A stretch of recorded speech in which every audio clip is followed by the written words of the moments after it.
Welcome to Chasing the Joneses. I'll be your host on this one today, and I have the wonderful privilege of catching up with Simone Anderson. Don't know who she is? Well, the inspirational Simone Anderson is an impressive example of what you can achieve when you set your mind to something. In 2014, Simone found herself at a crossroads. At age 21, weighing in at 169 kilos, she knew something had to change if she was to live the life that she had dreamed of. After a confronting realization that she was missing out on the experiences that most 20-year-olds take for granted, she made steps towards living a healthier life. Taking to social media for accountability and to record her progress, Simone started to gain a faithful online following, which now sits at over 300,000 people. Looking at her health seriously and doing something about it allowed Simone to change her fate, from her health being a major liability to a huge asset. The surprising aspect?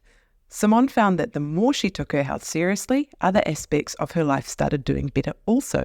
In just under 10 years, she has established several businesses, helped countless others with her amazing marketing abilities, become an MC, keynote speaker, author, all while marrying her self-proclaimed perfect match, Trent, and having 2 sons, Asher and Ryder. Living life with a foot in the metaverse has its own challenges. Online trolls, protecting the privacy of yourself and your family, as well as adapting to the fast changes of technology, new algorithms, trends and platforms.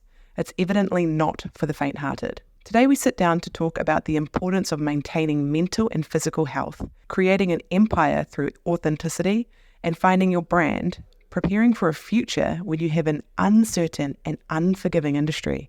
I hope you enjoy this discussion I've had with Simone today. If you like what you hear, you can find her on Instagram at Simone_Anderson. Let's make a start now.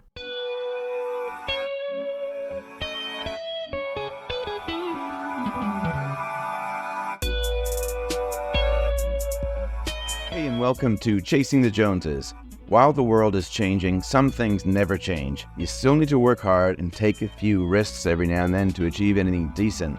But what if wealth in the future looks different? With so much uncertainty, how can we have the wealthy life today and tomorrow? In this series, I'll share views and strategies that everyday people use to build wealth. And the good news is, it doesn't come from a book. It comes from real life. Once your money thing is sorted out, on the way to chasing what you think success is, you might just learn how to surge ahead. So, if you're ready, let's go.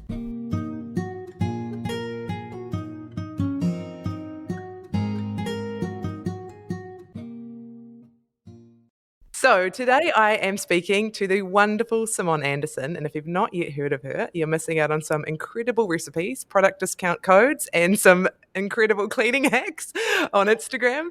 Look, I started following you, Simone, in 2016. You were already very well established in social media as an influencer, a marketer, whatever they like to call it. And I was following you for your clothing and makeup styling and your health inspiration. But fast forward 7 years, now you're a published author, owner of an activewear label, MC and keynote speaker, but most importantly, wife to Trent and mama to Asher and Ryder and your pup Maddox. So thank you very much for joining us today. Really appreciate it. Oh, thank you for having me. And I just can't believe how long you've followed me. I just appreciate the fact that you've been able to put up with me for that long. No, it's our pleasure. To be very honest, I found it super hard to kind of even come up with an introduction for you because you've done so much in what seems to be such a short amount of time. And I was like, right, do I go with the health angle because you've had an incredible journey in terms of health? Do I go with the business angle because that's also a huge aspect? Family, that's massive to you as well. So I'm going to touch on all three if that's all right with you. A while back, you made an active decision around health and prioritizing both your mental and physical health. So how did that come about? It's one hell of a story. But basically, I was 23 years old and weight had been an issue for a very long time for me, but it was one of those things that I just was not ready to face. And in fact, I think I was just in huge, massive denial about, because up until this point, it hadn't really been affecting like my quality of life. I'd still been able to be, like quite social, go out with my friends. I still had, great friends, great family life. I was doing well in, the business that I was doing, at the time. And I didn't see it having like a direct effect on my life until suddenly it started to. And I think when you're 23 years old and little things like walking up your own driveway became near impossible. And walking up a flight and stairs, you'd have to take in stages and steps and stop. And then really quite quickly, I was turning down like beach days with friends because they'd be like, look, there's a 10-minute walk down. And all I was thinking is that 10-minute walk down means that's probably about half an hour for me to come back up. And I just don't know if I can do it. I think when you're 23 years old, it was pretty terrifying. And it was one of those moments where I was like, this is not getting better. In fact, my weight was like getting so much worse each year. It was something I couldn't get to grips with, couldn't find a control over. And it was just spiraling. And I was like, I don't know if I'd live to see 30 if I don't actually do something about this quite drastically now. And that is where Simone's Journey to Health was born. And it was this little wild idea I had. I remember I was interning for a friend's jewelry factory at the time. And I loved it. I'd work a couple of hours a day and just pop in there, and she'd make me jewelry, which I just loved as payment because no jewelry really fit me, like necklaces with like chokers, really cool, strange stuff at the time, like body chains. They never fit me. And I just loved that I could have bracelets and stuff made for me that worked for me. And so I remember being in there, and they were talking about the fact that they were going to sell the commercial scales and get rid of them the next day. And I just had this, oh my gosh, I've got to figure out what I weigh because no household scale would weigh me. It said error for a very, very long time. So I had no idea what I weighed. And I remember sneaking down on my lunch break and standing on this commercial set of scales and having the number stare back at me. And I think it was seeing that number, which was 169 kgs for the first time in a very, very long time. I couldn't really hide from this anymore. And I had to face it. It was like, there's no denying it. You know what you weigh and you've got to do something about this. So I just remember going back to my desk and just crying for the rest of the afternoon and thinking, I don't know where I'm going to begin with this. And I called Mum that night, was chatting to her through it and, how was I going to do it this time? And we sort of got down the road and the track that every time I'd been most successful in the past is when I told the most people. Like I'm someone that if I say I'm going to do something, I'm very much accountable to my word and I'm quite driven by that. Like I hate letting people down. So we just had this wild idea. I was like, well, what if I share it to my friends and family online on social media and just see what happens? And Mum, thought that was a great idea. And I think having her support was like, yeah, you've got this. And yeah, it took me probably about 4 days of just shitting myself and so scared and so many tears and, admitting the weight to all your friends and family when it's been such a private thing was terrifying. And I just remember the moment I pressed post on that and I shared a photo of myself in a sports bra and leggings and all my fat rolls were hanging out. And it was like, this is me, this is where I'm at and I'm going to do this. And that was really the start of what is now my full-time career. Not that I knew that at the time, but yeah, that's where everything sort of started. And that's basically where I had to take everything into my own hands again and decide, that I wanted to regain my health. I always found that story so inspirational because I'm one of those people that I'll see something and be like, I probably should do something about it. But, so that moment is really interesting to me, what it was that actually shook you. Well, I was like that for many years. So it's like it took a lot to get to this point. And I definitely was in that sort of denial and, one day I'll worry about it. And I think that one day just happened and it was like, yeah, we've got to make a change. Yeah. And I mean, as you said, it's a journey. It's not something that just happened overnight. And through that journey, like, what's the most surprising thing that you've found about the journey, both like physically and mentally? I think the most surprising thing for me was truly the flow-on effect that taking that element into my own hands and into my own control had on the rest of my world. Like I thought everything was sort of flowing nicely and that I had everything in control, but the flow-on effect of really putting a focus on me and putting a focus on my health, where that transformed to in other areas of my life was just, it's been outstanding. Like the career's gone from strength to strength, the relationships strength to strength. I've met the man of my dreams and had 2 beautiful babies, which was always my like ultimate goal and dream was to be a mama. And I think I didn't quite realize actually how much, I thought my weight wasn't really affecting me, but it was affecting nearly every element of my life. I was just in so much denial over it and just having my health back and like day-to-day living. I think I just become so used to what it felt like to carry around an extra 92 kgs every day that was my normal. But now the energy levels I have, I very, very rarely get sick. Like I don't get to 4 o'clock in the afternoon and I'm not just shagged. Like Yeah. I actually have energy, and people are like, how do you do it? I'm like, well, I was carrying around like another Yeah. whole person. And now I feel like I've Yeah. got this. Like, I was trying to oh, explain it to Darcy. I was like, because he's not really a social media man, and now he is because he's following you and he's all excited. But I was saying, like I don't know how she does it all in a day. Like she's doing this and then this and then that, and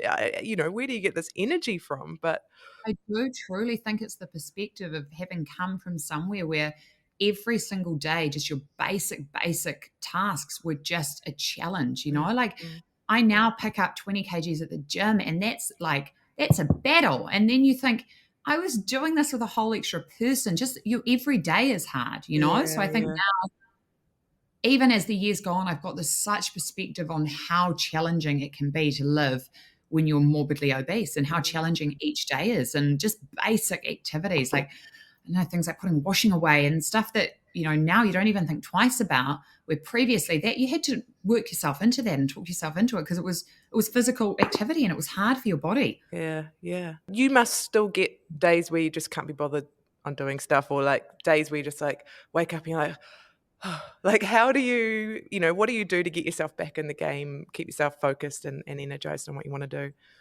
Oh, absolutely. I think we're humans, right? And we go through like so many different points of life, and we're never always going to have the motivation to wake up and like smash it every single day. And so I think that's another thing that I've realized along my journey and what I've gone through is that the best thing that I have ever done is set myself habits and routines that are just non-negotiable for me. And it means that if you wake up feeling a bit shit, or you're just not into it, it is so ingrained in what you do that you don't think about it, you just go and do it. Like my first morning routine, like everything just flows on from, one thing to another. And even if you're tired, you get through it, then I've exercised, then I feel better. And it's like, I didn't even really have to think about that today. Yeah. It's just setting up those routines and those little habits and things that make you feel really good. And there are things that now are just non-negotiables for me that just make my day better, that make me feel mentally better and physically better as well. And I think that has been, the best thing that I've ever done is just create those really set routines and habits for myself, and just Mm, gone, that. And it initially not easy, so hard. You had to find the motivation to do it, and you had to keep pushing yourself. And I just remember probably the first 3 months was like every single workout was a battle, every single day was a mm, battle. And then I don't know exactly when it happened, but it just sort of started to switch. And it was like, this is just what I do now. yeah, I go yeah, out for a walk. I find 20 minutes in the day, and that's what I do. And it's in my calendar, and I've got time, and I'm going to do it. And yeah, you just, before you know it, you're just doing it without thinking about it. It yeah. doesn't require that mental like build up, I guess. Yeah, I am trying. I'm getting there. I'm putting my vitamins next to my coffee machine. And we often talk about investing in yourself, right? You're your biggest asset. You need to take time to invest in your ability to work, your ability to be yourself and who you are to your family. And I mean, for you as well, prioritizing your health has turned yourself into an asset, right? You've been able to build an income out of prioritizing your health. And, when did you notice that sort of start to switch over being around with your journey? In terms of like transforming it into like work, sort of what I was doing Yeah, online. into like you were actually now you were the asset, you were the business, I guess. How when did that start to happen for you? Probably about a year in, I would say, is when it really started to happen, when like page sort of blew up and I had a couple of posts that went viral. And then from there, it sort of had a flow on effect, and I'd get the odd brand reach out. And I remember my very first brand was a brand of like healthy oat biscuits. And they reached out and they wanted to send me a packet of biscuits to try. And I just remember I was like, that's so weird. Why do they want to send me a packet of biscuits? I'll eat the packet of biscuits and I'll try them, and I'll talk about it. So why not?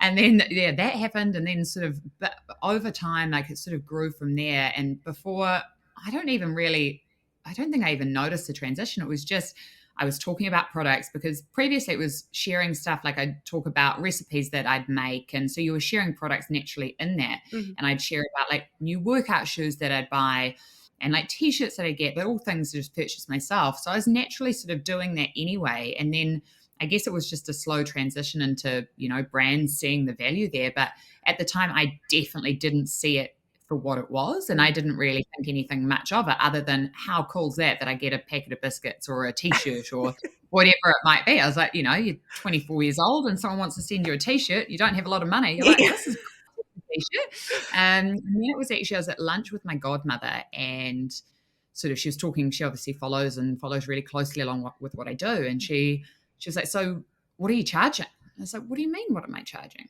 She was like, what do you charge these businesses? And I was like, I couldn't charge money for this. I get like the product. She's like, yeah, you could. You're marketing for them. You're a form of advertising. Like the fact that you're not charging is ridiculous. She was like, how many of that t-shirt did you sell? I was like, I sold 180 of that t-shirt yesterday. She was like, so who's making the money from that?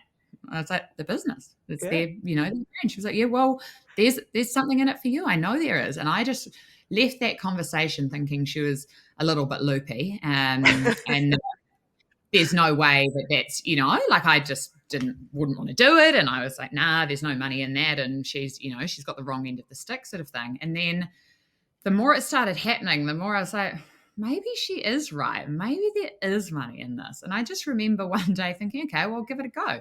I said, okay, well, this is what I charge for a story set, for a story at the time. And the company was like, sure. And then I remember thinking, oh, they just said yes to that. Yeah. And then like, oh, okay. Well, this is what I charge now for a post. And I just increased it each time. Yeah. And I was like, it was so trial and error. There was no management teams at the time. And, it was just wild. And then different opportunities would come in where it was speaking at events and all of that sort of thing. And, you started to put a value on your time. And that's basically what it was. It was putting a value on your time, not just in that moment, but in the fact that by this point, I sort of spent 3 years curating a really trusted audience and an audience that was, you've invested like often 10 hours a day in responding to messages, creating content, building that relationship with them. There's such a level of trust. And it's like, you're charging out for that time as well. So it was a very natural progression for me and not something that I ever saw myself doing or thought was even a job at the time, because I think when I started, I mean, there was money being made on like YouTube for AdSense and things like that, but I really don't think there was a whole lot of the brand collaborations going on or anything like that. Well, not that I was aware of. So I it is a thing, I feel like you were one of the first Kiwi influencers for sure, like that were, it seemed, I don't know, brand partnering. Since then, and before then, because you were a business owner before then, you've got lots of fingers and lots of pies. So, like we talk about it in terms of investment, you call it diversification. But is that something that you have actively done? Like, have you purposefully invested or put your time into different income streams, or do you just like being busy and you like to have lots on the go? Initially, it was definitely just, I'm someone that just really enjoys doing things and trying new things. And right through like teenage years, I'd always had like odd jobs and I was always doing a bit here and there. And I never had like one set thing I was doing. I love being across everything and trying new things. And I'm definitely a very extroverted person. So for me, it's quite a bit about people and connections. And if I like gravitated towards a person, that's what really made me feel good in any set role that I was doing or any like odd job here and there. And then along the way, I sort of was looking at what I was doing and it was like, right, this has an end date on what I do. It just naturally is going to come to an end at some point. And I left university. I started my hair and makeup business. I have got no real qualifications. I just love doing what I do and share my life. But I want to make sure that I have sort of set myself up and future-proof myself in a way where I've got a lot of different things with great, revenue streams coming in, so that long term, that will be my stream of income, that the page might just be there and chugging along and I might naturally share my life, but there won't be a revenue stream from that. And at least I've got options there of things that'll keep us and our family going so we can pay the mortgage. And, especially in these later years where I've tried to really focus on actually, where do I want to take this? What do I want to do? Are there businesses that are a good alignment for me and a good alignment for my audience as well that I could get involved in along the way? But also I like being busy, and with where I am, there have been amazing opportunities that have naturally found me. They haven't been me seeking them all the time. So I'd say definitely, luck involved in that too. Yeah, and hard work, luck and hard work. And speaking on that as well, I mean, like living in the metaverse, you are online a lot. You are probably exposed to a lot of people doing different things. We call it chasing the Joneses as such. How do you and Trent make sure that you stay focused on what's important to you and what you're, building for the future for your boys as well? I think one thing that I'm incredibly, incredibly grateful for is that Trent is probably the most level headed, down to earth person ever. He's not phased by any of that shit. Like, none of that makes a tick. He is just so focused on him and where he wants to go. He's so goal driven too. And he's constantly reevaluating in his little world, but also in our family world. So we do a lot of like sit down couple goal meetings and just talk about what's our plan, like, has it changed? Has it altered from a year ago? Where do we see ourselves? What's our next goal? But also our main thing as a couple is focusing on actually what we have worked so hard to build right now and trying to focus and enjoy the now. And that really does help us stop looking outside and comparing. Because I mean, for me, when I see other people doing other things, that is now such a driver for me of like, that's amazing. And that pushes me further. There's not an inch of me that gets jealous or upset, or I'm like, I want to be there, or, I'm so happy for them. I'm so proud of them. I know exactly what it took to get to that position. And all it does is make me want to hustle my bum off harder for our future family and our future goals. But we definitely both start our day with gratitude. And I think this really helps too. It just regrounds you, it centers you, and it takes you back to what you've got. And I know always, and I think about this, that quote, like 5 years ago, Simone dreamt of being where she is today. Like, this was my ultimate goal, to have 2 beautiful boys, well, children, to be married and to have found the love of my life. And I do. That just really makes me feel so grateful for where I am today and what we have achieved. And we just love each day too. We do have future goals and we are very much future driven, but we're quite in the now people. And we love our little world. It's slow. We don't, like, every day is sort of the same thing, but it's also so fun because the boys are just crazy and chaotic. And I love it, the joy they bring and the craziness. But yeah. And the mess. I think all the mess. Always. I'm looking at right now, all my mirrors need a good wipe down. They've just been smeared all over. So hopefully you can't see that in the Oh, not at all. What I mean, I've always picked up from you is these themes of like loyalty and stability and family and gratitude. How do you balance the macro, so the big stuff like the business opportunities and the networking events and everything that you must be invited to, with the micro, so home life, family life, your grandparents, your mum, your kid, so your brothers, sisters, everything like that? How do you maintain that balance? I think, like everyone, that balance and juggle is, I don't feel like you ever, well, if someone has, I take my hat off to them, truly grasp the balance and feel like you've nailed it. Like, yes, there's some days where at the end of the day, I'm like, yes, I feel like super mom and super woman. I was a good friend. I was a good wife. I was a good mom. I smashed it all. I got it all done. But that's few and far in between. I think for me, what we try and do is we try and just prioritize. And our priority, especially in these like early years, we try and really prioritize the boys and our family time in this, and work, obviously, because work has to be a priority to just survive and get through. But yeah, it's definitely not easy. And I think what we do is we sit down at the start of the week and we have a shared calendar.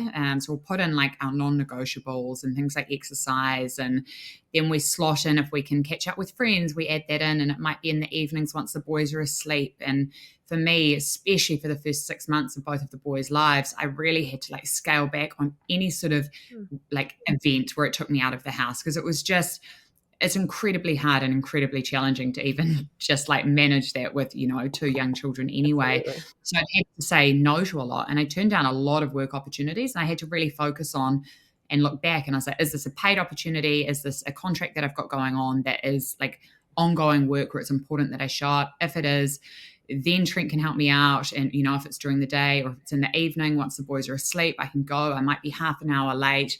But it's just that juggle of really thinking like, what is important? What do I really need to focus on right now? And it's honestly not until like, Ryder's 8 months old now that I feel like we've got some sort of like a little bit more structure there where I can actually say yes to a few more work commitments and actually start finding my feet again. And that's 8 months in, it's not easy. But yeah, at the end of the day, for both Trent and my family is, I think that's probably why I fell in love with him so much. Family is his number one priority. He's an amazing husband. He's an amazing dad. He's an amazing son. He puts a lot of effort into his parents and maintaining that friendship and that relationship. He'll call them most nights on the way home from work, or, like as he's driving to the gym. And I just love that. I think that's so cool. But it is just putting the effort and time into it. But yeah, we're so far from perfect. And if anyone's got that nailed, I would love to hear their answer on that one, because I'll put my hand up and listen to it and, take advice from them. But that's sort of how we tackle it, is just a juggle. Sometimes the balls are in the air, sometimes they're on the ground, and we just have to figure it out. Yeah, just pick up the important ones and give them a little dust off. Fine, right? No, that's awesome. Well, look, I just thank you so much for sitting down and having a chat with me today. I've, as I said, followed you for a long time, been following your journey, and just the tenacity and the gratitude that just comes through on you online from you has just been awesome. And I just find that it just maps so well with the things that we talk about consistently, around consistency being one of them, and just showing up every day and doing what you can and doing your best bit. So really, thanks so much. really appreciate so it. Nice chatting to you and actually getting to meet you. Yeah, seeing your face. I know, it's so lovely. It's funny to see you talking back. I'm usually just watching a story or something. I love that. No, it's amazing. Thank you very, very much, and I appreciate your time, Simone. Thank you so much. Bye. All right, thanks. See ya.